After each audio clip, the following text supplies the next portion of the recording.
কিতাবে আছে মজনু গহীন জঙ্গলে বনের ভিতরে দৌড়াইতেছে, লাইলা লাইলা বলে, লাইলি লাইলি বলে দৌড়াইতেছে।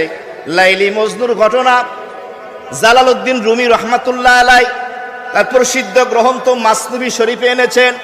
কেউ বলেন ইরাক অথবা ইরানের একটি ঘটনা।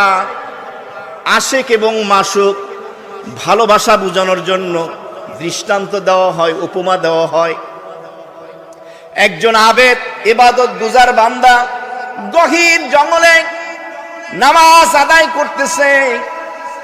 মজনু লাইলি লাইলি করতে করতে ওই নামাজির সামনে দিয়ে দিছে দৌড়।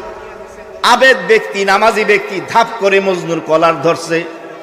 হেই পাগল, দেখো না নামাজ পড়তেছি, নামাজের সামনে দিয়ে দৌড়াও। মজনু কি বলে?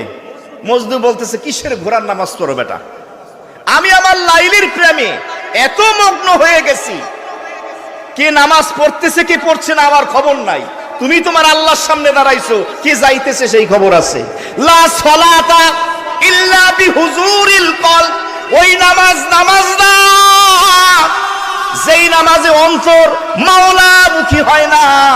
অনেক মুসল্লি আছে গরমের দিনে নামাজের ভিতরে তাকায় দেখে ফ্যান চলে কিনা, জানলা খোলা কিনা, এসি আছে কিনা, এরকম মুসল্লি নাই।